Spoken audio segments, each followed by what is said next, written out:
Hello everybody, welcome back to Screen Stars. I'm here today to bring you my review for the 2016 action film Eliminators, a film that is directed by James Nunn and it stars Scott Adkins and Stu Bennett, who at the time was still being billed as Wade Barrett, as he was more well known for his WWE personality.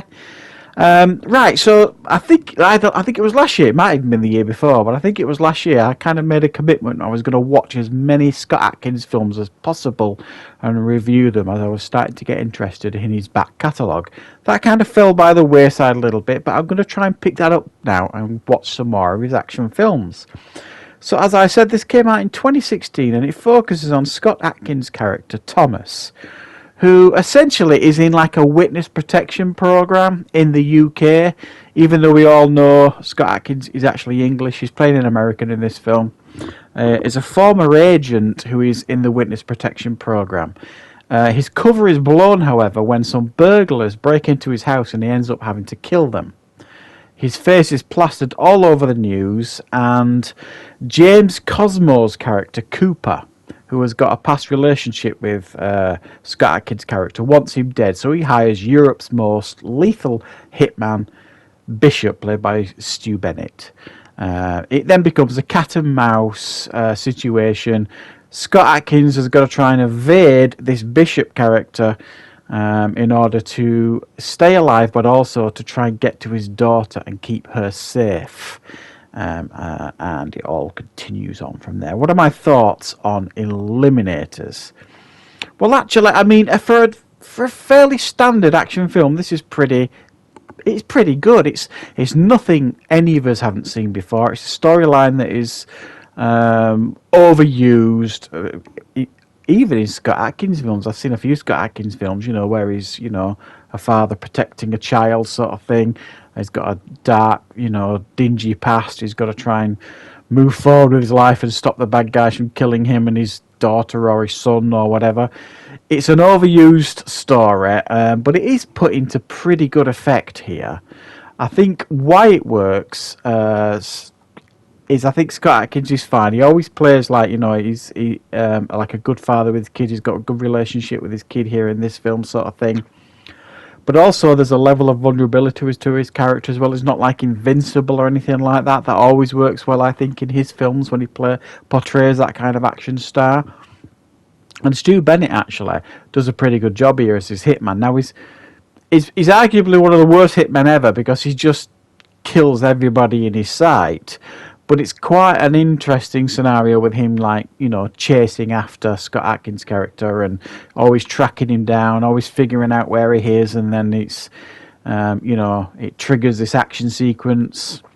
And just as that starts getting stale, they kind of twist it round a bit, and the hunter kind of becomes the hunted a little bit, and we are treated to a couple of really nicely executed fight scenes between these two characters, Thomas and Bishop.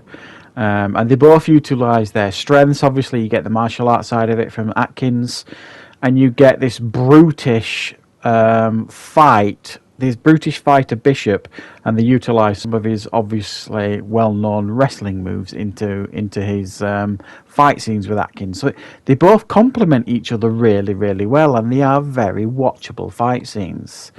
James Cosmo plays a good bad guy. It's actually not just as standardised a bad guy as possible. As I said, he's got a history with Scott Adkins' character. Scott Adkins essentially went undercover for a lot of years into this Cooper's criminal enterprise, falls in love with his daughter. That's where he gets his Scott Adkins gets his own daughter from, and Cooper is like really wants revenge for what Scott Adkins' character did to him by betraying him, and as he trusted him. So he plays a pretty decent character. He's not in it an awful lot, James Cosmo, but he's pretty good in the role. So where it's kind of one-dimensional, this film, and it's certainly not going to win any awards for Action Film of the Year or Well-Written Film of the Year or the Best Dialogue you've ever heard, is one of those, again, you can just plonk on, watch it and think, yeah, that was pretty good, pretty exciting, some pretty decent action scenes in there. There's absolutely nothing new here. But as a fairly decent Scott Adkins film, from the ones I've seen so far in his catalogue, I'm not sure it would crack the top 10 if I ever do get round to doing a top 10 Scott Adkins films. I want to watch quite a few more of his films first before I even consider doing that.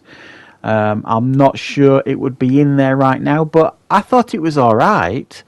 Maybe just a little bit too similar to the films he's done before and since. It doesn't stand out in a crowd, but his action films are always really nicely choreographed. You know, certainly the fight scenes, and I certainly know from watching his YouTube channel he does do a lot of the choreography himself and all this kind of stuff. So it does work pretty well, and it's very, very watchable. It's just not, it's not one that's going to be overly memorable for a long period of time. So I'll give Eliminators a 6 out of 10. I quite enjoyed my time watching it.